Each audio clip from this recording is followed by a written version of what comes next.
morning or good afternoon, depending on where in the world you're signing in from today. Appreciate your time very much. We're joined today by Dr. Fletcher Morgan, TDG Gold's CEO and Director, and Stephen Kramar, the company's Vice President of Exploration. Gentlemen, how are you this morning? Yeah, thanks very much for letting us be here today. We're really excited. Awesome. Yeah, looking forward to it. So for folks in the room, here's how today's going to work. Dr. Fletcher and Stephen are going to go through a presentation outlining recent news. And then I have some questions for both of them just to wrap up today's event. If you do have a question for the team, I'll make sure that we send out where you can contact them so you can reach out with any follow-up questions. I'm sure they'll get back to you as quickly as possible. Last piece of housekeeping before we get into the protein. Today's webinar is being recorded and will be available for live replay in the mid-afternoon Eastern time. It will be available on both our YouTube channel, but also on 6.com's event page. Without further ado, I'll pass it to Dr. Fletcher and Stephen to get us started with the presentation today. Thanks very much. Thanks everyone for joining us today. Some of the slides we're going to be going through, we have gone through before in other presentations. We are hoping to make this one of a series of webinars that we'll be organizing as things get exciting as we head towards the field season. As was mentioned, I'm joined here today by my Dow colleague, Stephen Kramar, who will be stepping you through more of the technical slides. I myself, just a quick intro to me, Fletcher Morgan, CEO and Director. I've been involved in TDG since its inception. We acquired the land package from Talisker Resources back in 2020. It's been an interesting 4 years to say the least. We woke up on January the 17th this year and the world had changed for us. And so we're pleased to be able to step you through today. We do have some questions that we're going to be answering at the end. And like I said, if we can make this one of a series, then we'll be pleased to carry you with us as we move into what could end up being the most exciting field season of our short existence. So I'm going to put up the slide deck. And appreciate if people will just bear with me. I hope everyone can see that. So TDG Gold, we're located in the Toodoggone district of north central BC, and we're now strategically placed for copper, gold, and silver discovery. I will be making forward-looking statements. I do encourage everyone to hit pause on the recording and read these. Specifically, we will be covering some of the information and results related to a neighboring discovery, the Aurora discovery, made by Freeport-McMoRan and Amart Resources. And so you are encouraged to exercise due diligence and caution when hearing information that we'll be presenting today. I just want to provide a very quick corporate snapshot. Currently, just under 177 million shares issued and outstanding, fully diluted 205 million. Most of our options and warrants are in the money. The warrants don't have acceleration provisions. That gives us cash and receivables on balance sheet at the moment, just under 16 million. Market cap, it tends to change. I think we're closer to around 80 to 85 million dollars right now, trading at around 44, 45 pennies. So just below the price that we did our most recent capital raise, which obviously, as people are aware, involved Skeena Resources getting involved. Skeena owns just over 13% of TDG.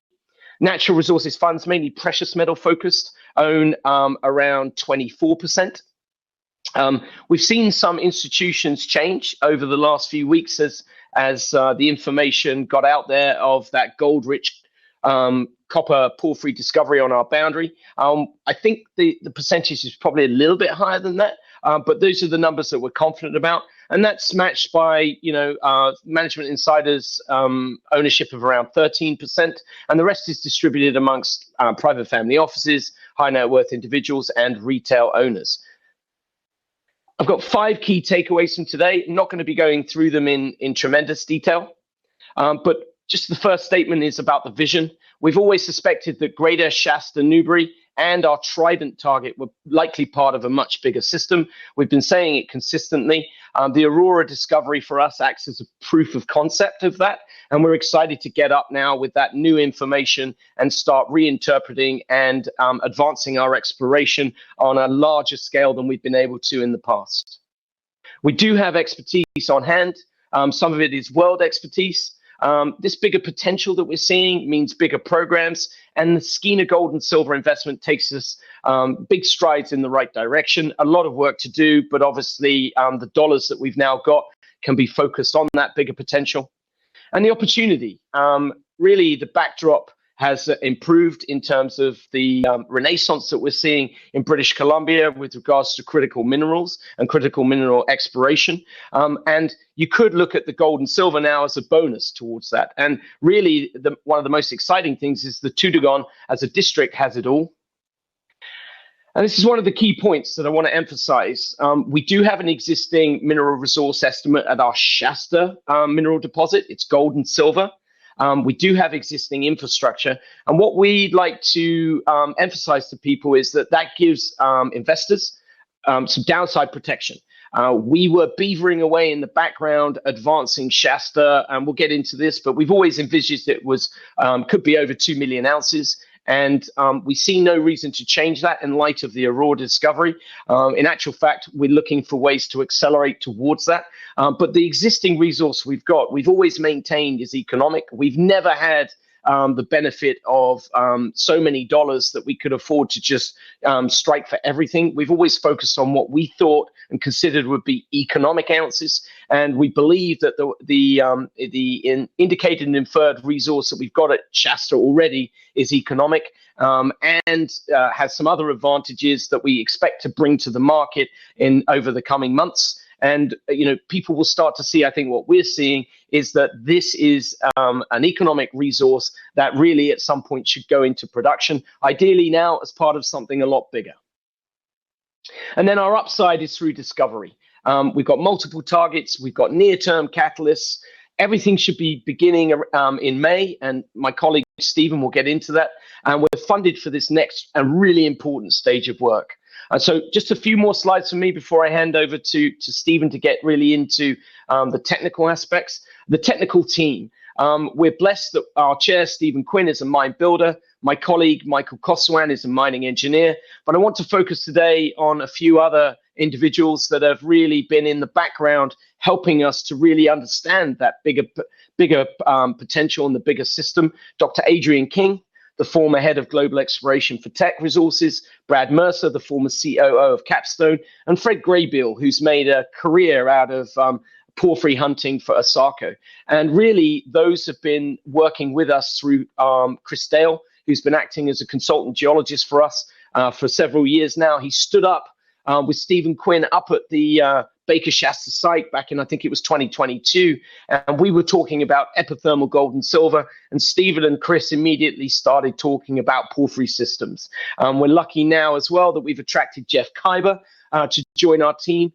He's a renowned geologist who is an expert at mapping larger systems, the regional kind of picture. Stephen will get into a little bit more about Jeff and his importance to our program this season. But as you can see here, a company that a few weeks ago was obviously valued a lot less, still had a wealth of talent, and we're looking to really leverage that. And indeed, those world experts now are working with us on an almost day-to-day basis. So it's a really exciting time for us. Next slide. Actually, it's a slide that never changes in our slide deck. It hasn't changed since our inception. It's the slide that explains how we go about active community engagement and working in allyship with the First Nations within whose territories we're privileged to explore. There are 4 First Nations. They have in the past coalesced into 2, the Toltan and the TKN. We're very pleased to continue to work with them. A significant portion of all the dollars we spend goes through their businesses. It's the right thing to do, and the nations themselves know this area better than anyone. So again, that won't change for us. They'll be front and center of everything we do moving forward. It's a bigger opportunity, not just for us, for themselves. And we're looking forward to communicating and working with them to figure out the best way forward so that everyone benefits. And then just quickly then getting into the regional picture, I think a lot of people on this webinar will be familiar with this concept of the Golden Triangle. It encapsulates a lot of the work that's been done over decades within British Columbia. A lot of names there that are now actively mining, but really for us, it's about the amount of dollars that have been spent. You're looking at billions of dollars of exploration that's gone into the Golden Triangle with all the success that we're aware of. Whereas over in the Toodoggone, a lot less dollars have been spent, around $350 million in modern exploration outside of Commerce. We ourselves are a portion of that, around 30 million. With the new dollars that we've got and we'll be spending this year, we'll go over 40 million in expenditures. And then just to emphasize next door, Freeport McMoran and Amart Resources, I think it's a 3 or 4 year program that they're $35 million into. And obviously now leading to the Aurora discovery on our boundary. And then to our northwest, the Thesis Gold ground that contains over 4 million ounces at PEA stage, heading to PFS. So it's an exciting district. And then obviously down to the south east, the Kemess infrastructure sat there under care and maintenance since 2011, $1 billion of infrastructure owned by Centerra. And we understand Centerra will be exploring again this year. And so a lot going on in this district, a lot to play for. And then our neighbors just to our east, Finlay, that have some of the targets that seem to line up with our own, which is exciting. And then Sun Summit, that I think it was their first season really working up there last year, and looking forward to seeing what they're going to do in light of the Aurora discovery this year. So there's a lot going on in our district. It's underexplored. It's been underinvested into. And I think really this is now the opportunity that we see as the lowest hanging fruit in British Columbia. And so just quickly then to zoom in on our the specific part of our property that is captured everybody's imagination, and that's Greater Shasta, Newbury, and the Baker Complex. It's over 60 square kilometers. There's known structural controls going through it, and my colleague Stephen will get into that. I just want to emphasize that we do have a mill. We do have a fully winterized camp.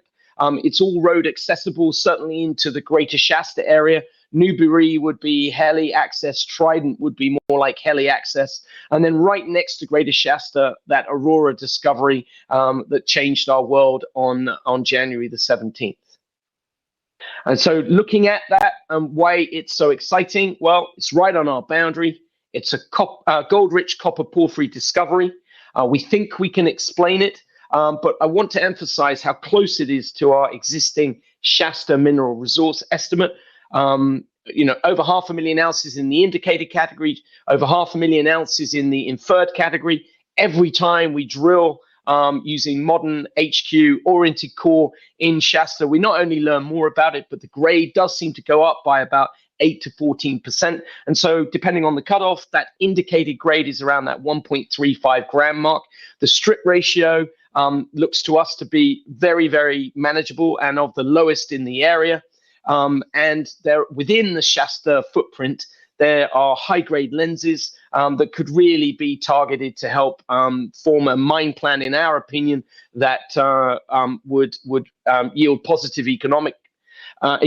And Shasta itself is located within the only permitted mine area in that northwestern part of the Toodoggone district. So there's a lot of really interesting features. Now, we've known for since we've been looking at the historical core, and over 65,000 meters was drilled historically across Greater Shasta, Greater Shasta and the Baker Complex. I'll mention Newbury in a second, but what we know within this area between Shasta and the Aurora discovery is there is mineralization, there is gold and silver. It was only ever drilled shallow, and Stephen will get into that and explain. But what I want to emphasize to people is that our plan through 2026, 2025 and 2026 was to block and tackle our way to what we were expecting to be over 2 million ounces of epithermal gold and silver within this Greater Shasta footprint, and eventually getting to the boundary, show the positive economics of it, and then earn ourselves the right to take some deeper swings, so go deeper and figure out what was going on underneath. We've woken up and the world has changed, courtesy of the enormous piece of the jigsaw puzzle that was put in right next to us. We're grateful for that. We think they've done some great work and we've learned a lot.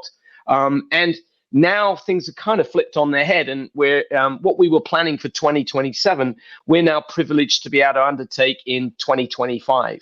We're going to go about it in a very systematic way. We've got a game plan. It's still being formulated. But before I hand over to my colleague, Stephen, I just want to mention, 3 other important features here. At Shasta South, we've always known there was something interesting there, but we were never funded to work on it. There's outcropping down there. We do think that this could be a really important piece of the puzzle. And, we've never been funded to undertake IP, so we'll get out there and do that kind of work first off this season. And then just to the north of the Aurora discovery itself, there's an interesting topographical feature here that we think we have an explanation for, and that obviously we need to get out and do more work. And then it would be remiss of me not to mention Newbury, because it's my colleague, Michael Koswan, my fellow director. It's been his favorite target for 2 or 3 years, certainly since he's been involved. We've never had the money to go and do the proper work up there. We've known that there's a gold in soil anomaly sitting over the top of Newbury. It's actually multi-element. The Aurora discovery helps perhaps to explain some of that. And that will also be a priority target. We were always looking as and asking ourselves whether Newbury could be another Shasta. Now we're actually asking ourselves if it's not just epithermal, but could there be something more interesting going on there? And literally, when Newmont made this discovery in the 1980s, Newbury was the priority. They never got to drill it because they only owned half of it. And so instead, they turned around and focused on Shasta, and Shasta was the initial discovery in this part of the Toodoggone. So there's a lot going on here. 1 kilometer from us to the boundary, and the furthest west hole that Freeport and Amart drilled, we've calculated at less than 60 meters from our boundary, ending in mineralization.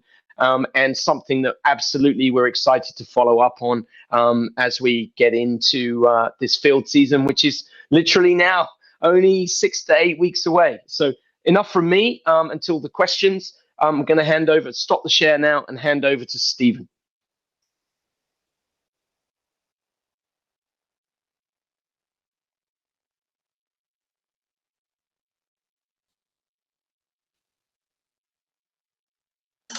Sorry, good morning, everyone. Just finding the unmute.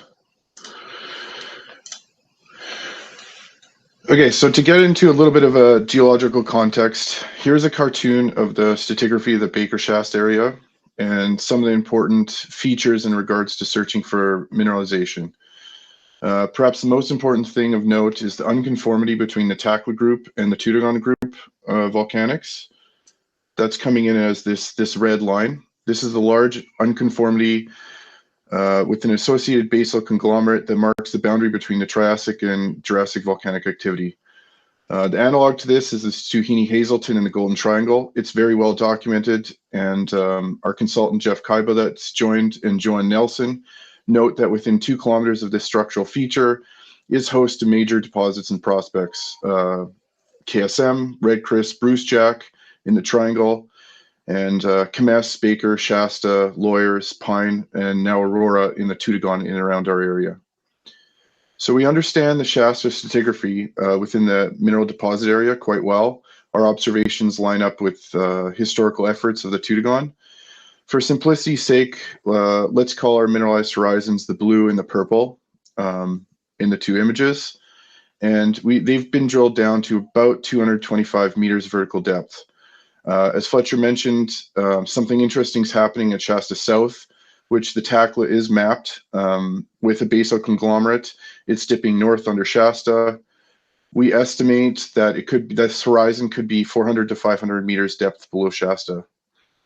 Our resource drilling at Shasta was focused on the 2 blue and purple mineralized pathologies. And our drilling was terminated sometimes in mineralization, but was stopped because we kind of applied a NPV per meter metric, and at a depth, a conceptual pit would kind of limit the extraction. But that's not to say it's still mineralized at along strike and at depth, and it's never been drill tested past that 225 meters. From what we understand, we think Aurora is encountered in a package of rocks below the known Shasta mineralization, closer to the red line. There are 3 parts to the lower Toodoggone: Saunders, Mitsanton, and Duncan members. At Shasta, we've observed the Saunders, where mineralization is hosted, and potentially we poked into the Mitsanton, but we've never encountered the Duncan. From historical and superficial mapping, it seems like the Duncan is the host for this Aurora-style mineralization. It could be sitting underneath Shasta, and it certainly hasn't been tested on our side. So to summarize, you need the right geology to be successful in the Toodoggone.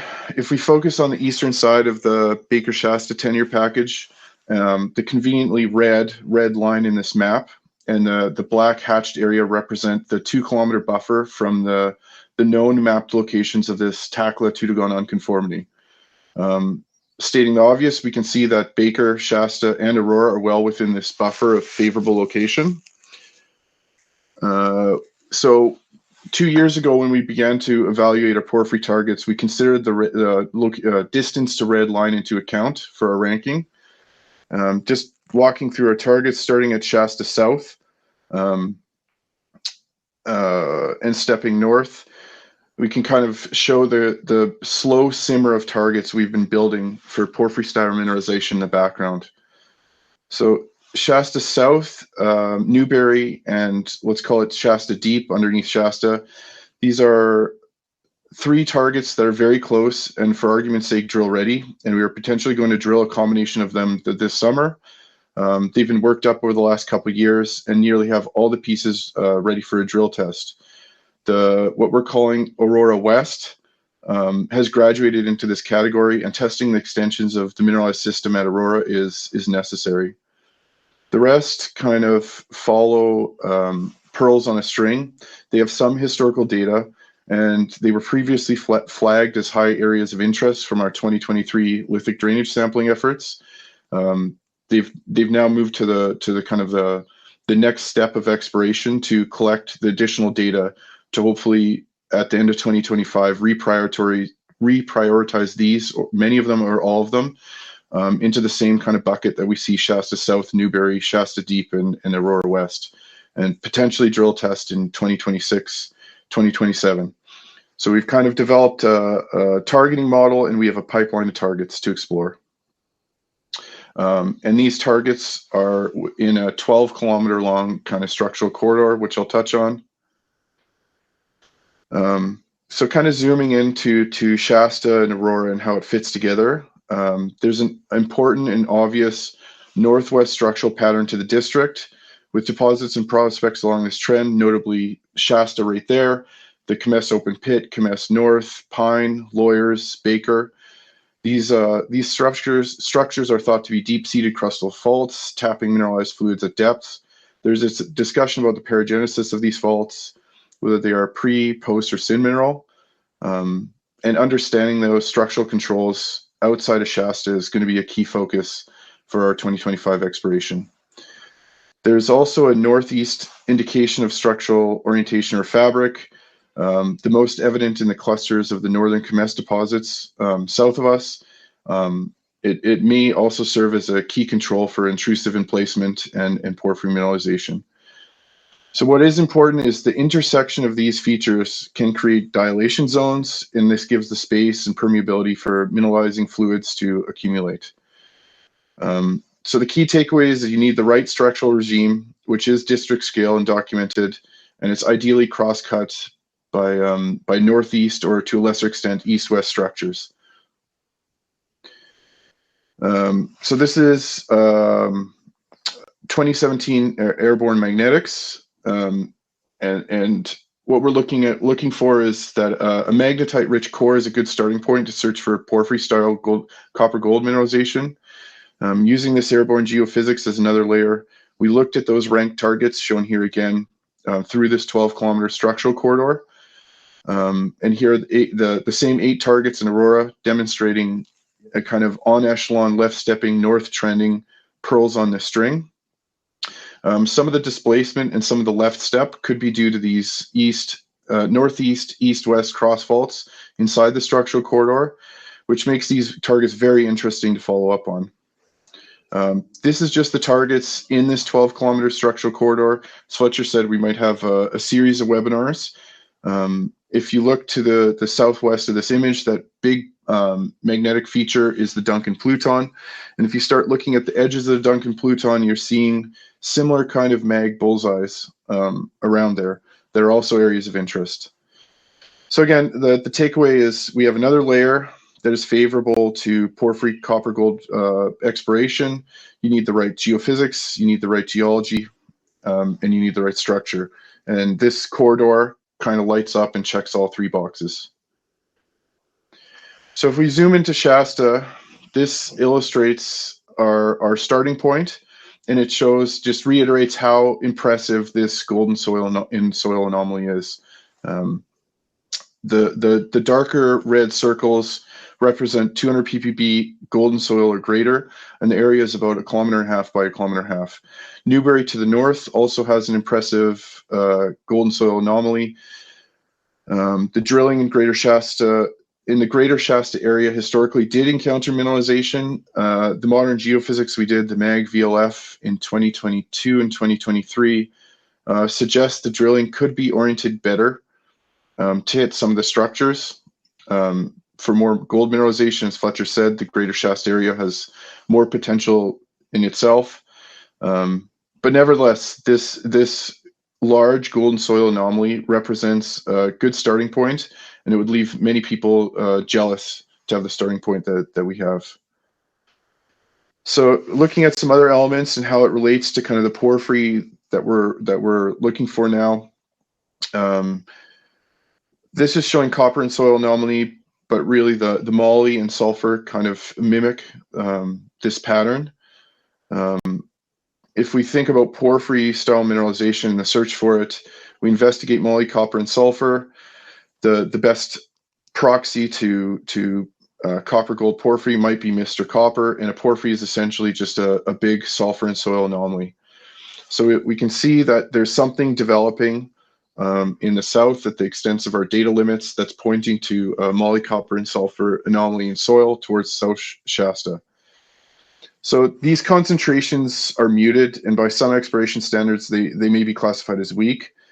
But knowing that the porphyry style mineralization at Aurora is within the older Duncan member of the lower Toodoggone, Shasta has two subsequent volcanic events, the Metsanton and Saunders, on top. So it's no surprise that there is not huge copper numbers coming out of the soils right on top and around Shasta. This is kind of thought that the presence of copper is suggestive of a leakage halo from something below or close by to Shasta. Shasta itself is a low sulfidation epithermal deposit that's quartz calcite zone. So that kind of represents the tops of these epithermal systems, which you'd expect more distal from a porphyry. So it would be expected that the copper and sulfur be poor or absent, but the fact that we do see it suggests that something interesting is going on, not only south of Shasta, but below Shasta. So here's a couple images from our neighbors that are published in a 2023 ARIS report. Magnetotellurics is a good tool for detecting low resistivity zones that can be associated with sulfides. This is the 200 meter below surface model. You can see the Aurora discovery shows response to this low resistivity, but interestingly, on the part that was not masked to the property boundary, we can see zones of low resistivity that are starting to go over top of our already picked targets. We have ZTEM over the whole Baker Shasta block. ZTEM is another tool that can measure conductivity resistivity.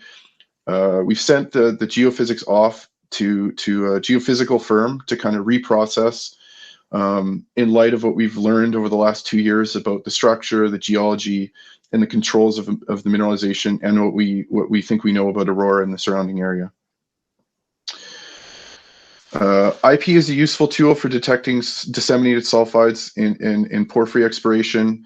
The Baker Shasta area has very limited low depth, and we're talking 25 feet penetration over some of the old Baker epithermal veins. So for argument's sake, there's no IP over the entire property.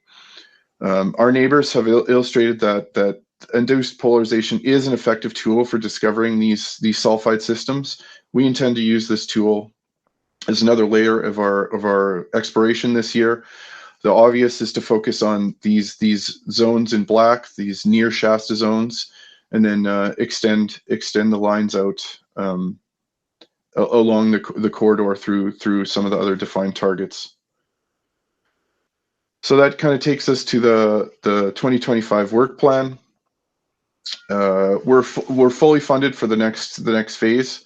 Like I said, we're going to complete the geophysics, the IP, in and around the greater Shasta area and those targets near the border and around the border.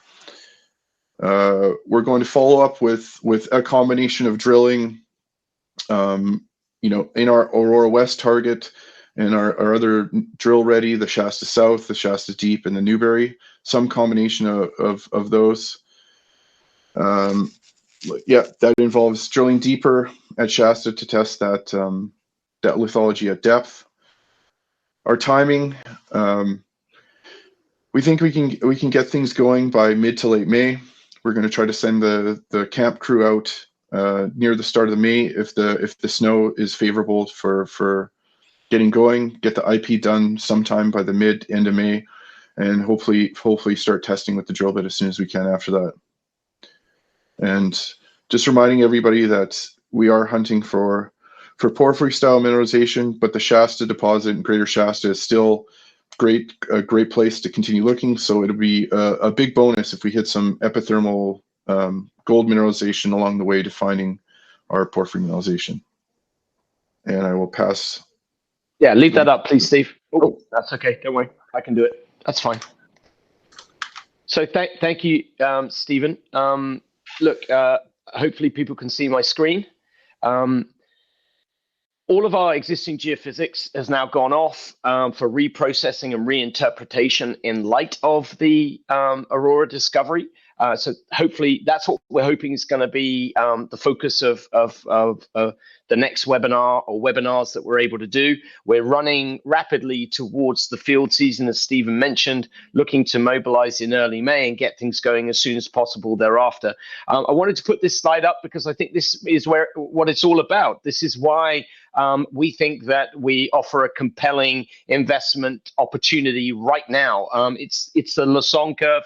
I know many of the people participating in this webinar will be aware of it, and I just want to focus on this part of the curve, which is that concept kind of phase, which can last 4 to 5 years.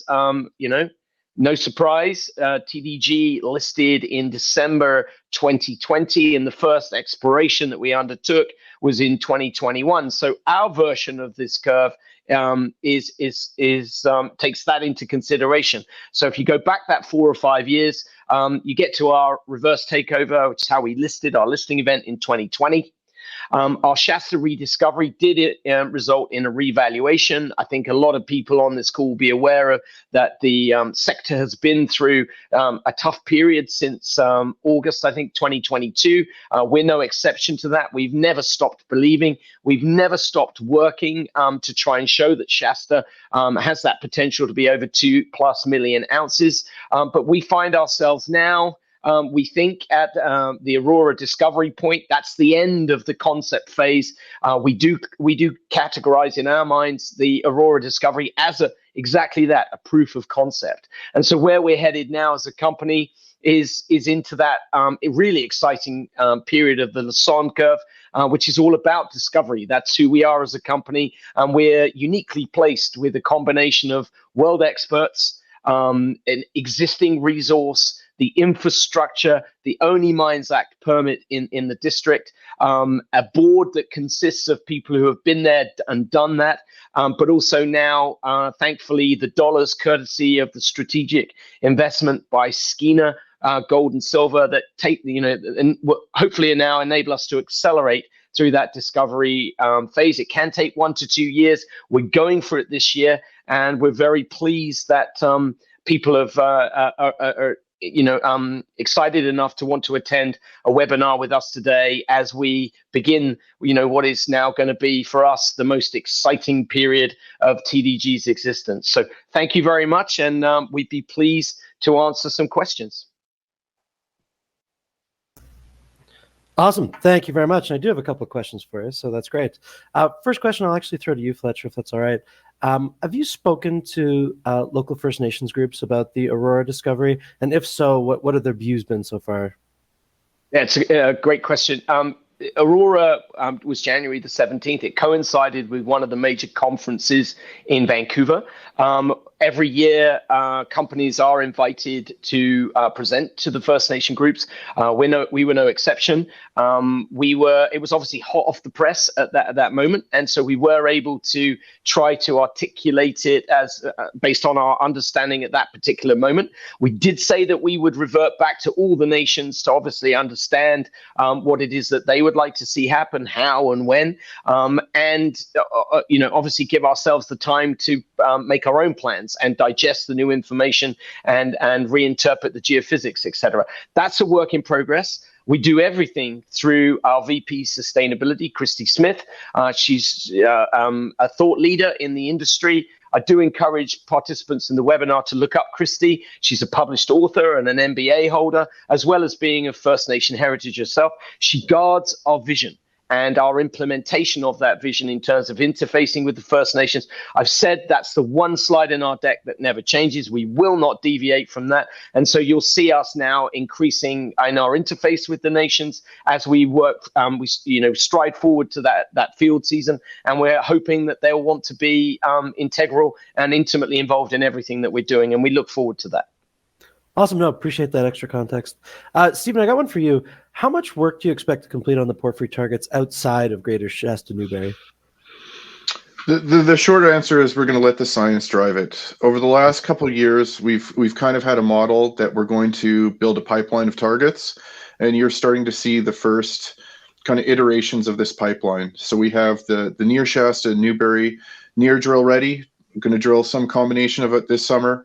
The remaining targets on that pearl, that kind of string of pearls, the science is going to dictate how much work we do, and seasonal timing. But then I kind of left the hint that there are other targets that are kind of not as far along that we're going to work up. So hopefully this time next year we'll have a webinar and I'll be showing those targets on the Baker side that are now graduating. So that's kind of our plan is to graduate targets as the science dictates.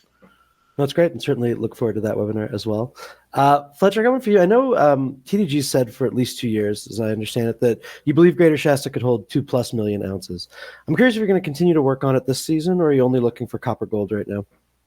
It's a great question, and we keep getting asked this. The short answer is we're in discovery mode, and we're looking for gold-rich copper porphyries. The slightly longer answer is if indeed that Aurora type mineralization does extend underneath Greater Shasta towards Shasta itself, then Stephen can probably say it better than me or explain it better than myself. But we'll be drilling through some of that potential epithermal mineralization as we go deeper to test what's going on underneath. So I think at the very least we're going to learn about what may be in that top 225 meters. There are historical drill holes that do hint that there's more of that epithermal style mineralization with veins that's vein hosted or breccia hosted. So we're excited about it. I'm not going to say right now that we are going to be able to block and tackle our way to that magic 2 million ounces this season. But there's a glint in my eye, and we're a creative team. And actually, the advent of Skeena Gold and Silver getting involved with us, I think, adds some additional strength on that front. So watch this space, I think is my tongue-in-cheek answer. Great. No, appreciate that. Stephen, I got one for you. AU West could be structurally complicated, but there does appear to be outcropping to the south of Shasta. So is that your actual exploration priority, and when do you plan to drill it? There's no question that the structural story is a key part of exploration in and around Shasta. The Toodoggone has long suffered from lack of dollars, and those lack of dollars has kind of equated into very piecemeal work in and around that area. Our key priority is understanding the structure, in AU West, and then applying that knowledge, kind of going outward in, I guess, arcs for intents and purposes to Shasta South.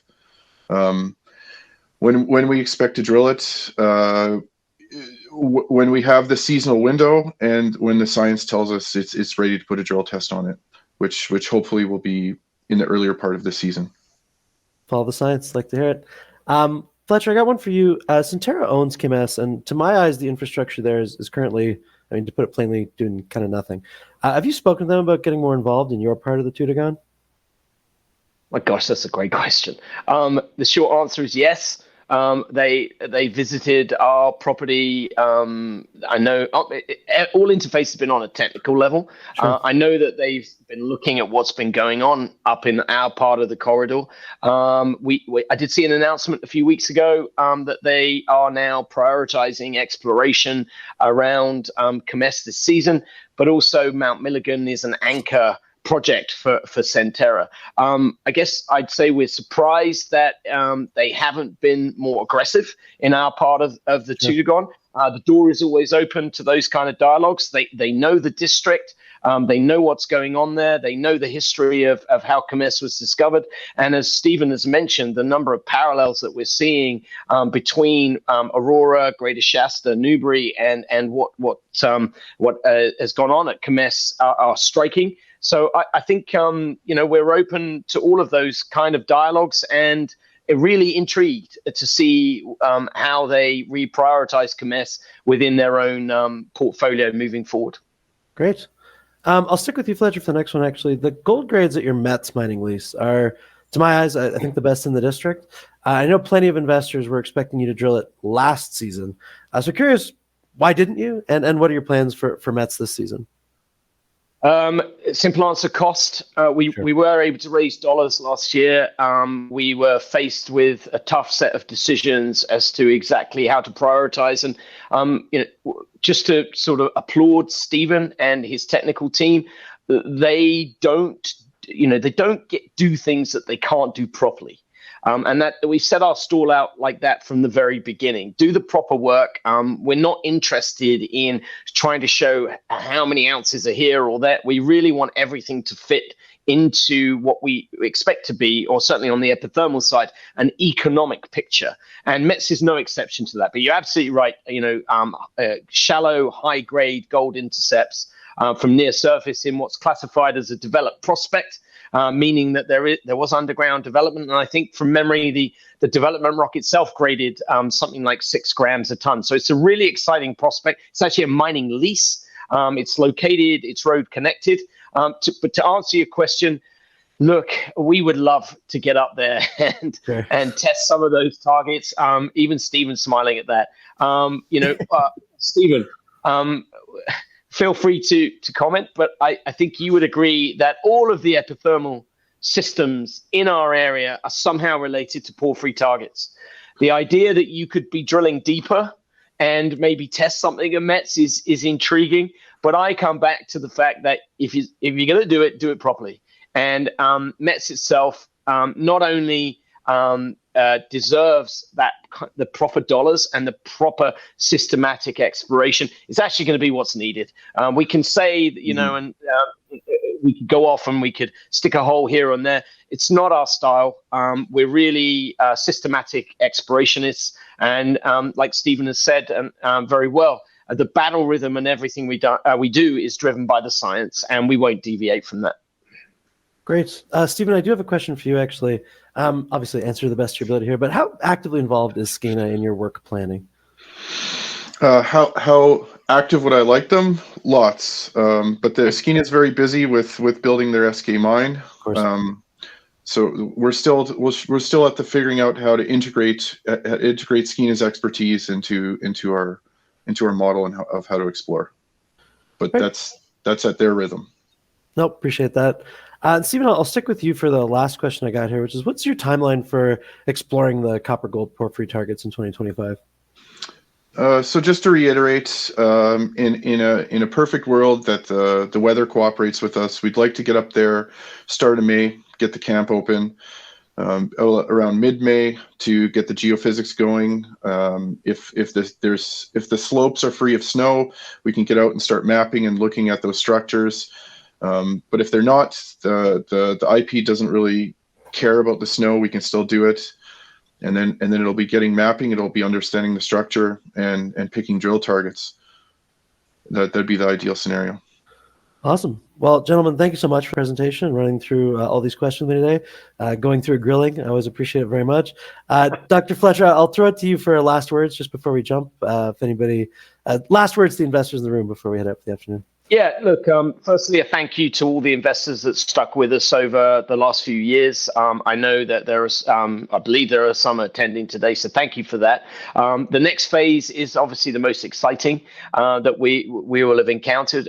We're funded for this next stage of exploration. We've got that world-class team that's totally locked in and assisting us. The Skeena gold and silver investment is super exciting. It is strategic. It's also tactical. They're a creative and agile group of explorationists who have had tremendous success. And as Stephen has mentioned, we'd like them to be as involved as they want to be. But obviously, we're respectful that they're busy and they've got other things. But we say to them, welcome to the Toodoggone, or should we say, welcome back. They were up there in 2022 exploring on the Sophia property that we acquired as part of that investment package with them. So we know them and we know how talented they are. Just in general, there's the Toodoggone is underexplored. The Toodoggone has been underinvested. It's attracting attention now for all the right reasons. We get it. There's a lot to play for up there. It's not just the epithermal now. It's that gold-rich copper porphyry systems. We've always believed we're part of a bigger system, and we're now super excited to get up there and crack on with the work. And I would say to everybody, watch this space.